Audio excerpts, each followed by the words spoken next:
Sometimes things don't go to plan, and I'm going to tell you how you can deal with it.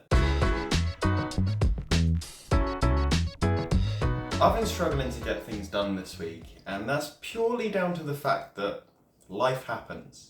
Life happens to all of us, but the good thing is that it doesn't happen all the time. Most of the time we can stick to the plans that we lay out for ourselves. I have a 12-week plan that I've got all laid out that I'm trying to follow to reach certain goals. And part of that includes scheduling my time each week to know what actions I'm doing and when I'm doing them. Usually this works out perfectly and I'm able to just sit down and get on with my work. But this week, not so much. For instance, I was writing the script for this video at the time that I had blocked out for researching for my book. This all happened because I had to drive into the office for a meeting, which is an hour away from where I live. First time I've been back since March 2020, I might add. One day this week, my 2-year-old decided to take a way later nap in the afternoon, which meant he didn't go to bed until a lot longer after his normal bedtime, and I don't do my work until after he's gone to sleep. And my partner's not been feeling too well this week, so I've also had to try and look after my son at times when I've been trying to do my day job as well. This isn't a complaint though, this is just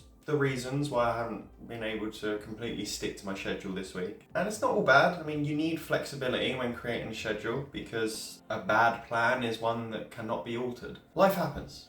It happens to all of us and can completely derail you if you let it.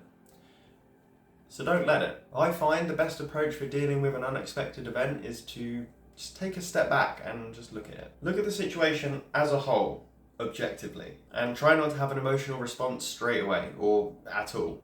If you feel like what I'm going to say in this video will help you deal with life's curveballs, then please go ahead and tap that like button to help spread this to more people. Being objective about a situation is a hard thing to do, especially to start with, but it becomes a hell of a lot easier when you try to deal with more and more situations in this way. The last thing you want to do is think of yourself as a victim in these situations and ask questions like, why is this happening to me? Or saying things like, oh, this isn't fair. Take those thoughts out and merely just observe what is happening. Observation is key because the real questions you should be asking yourself is, what has just happened and how can I navigate this? Look at how you can amend your pre-existing plans to fit around the new situation. You may even find that you've actually been dealt an opportunity rather than a crushing blow. You'd be surprised how rarely it actually is a crushing blow. A phrase I really like to think about is Amor, Fati. It's a Latin phrase which means love of fate or love of one's fate, and it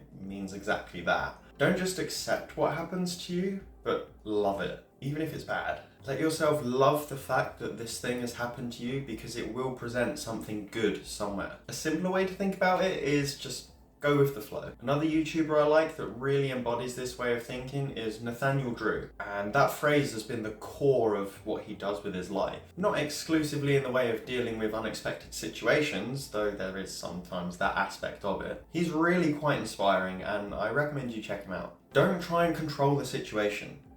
And that comes back to navigating life's curveballs. Go with the flow. Just ride it out and leave it at a place that actually benefits you, where you can actually do what needs to get done. There's an amazing quote from Epictetus, one of the great Stoics, and he said, "Every difficulty in life presents us with an opportunity to turn inward and to invoke our own inner resources. The trials we endure can and should introduce us to our strengths. Prudent people look beyond the incident itself and seek to form the habit of putting it to good use. On the occasion of an accidental event, don't just react in a haphazard fashion. Remember to turn inward and ask what resources you have for dealing with it. Dig deeply. You possess strengths you might not realize you have. Find the right one, use it." I think that's a fantastic thing to think about when life drops an unexpected and unwanted situation in your lap. It makes you think about how you can temper your emotions and think about things more logically. Like I said, life happens. It happens to all of us, and there are some things we just won't see coming which will completely mess up our schedule. Only if we let it. So take a breath, take a step back, think about how you can move through obstacles and challenges and come out on the other side having learned something. It will prove to be very valuable. I really hope you enjoyed this video, and if you did, you might enjoy my video talking about why I only set goals for every 12 weeks. You can see that right here. I'll see you over there. Bye-bye.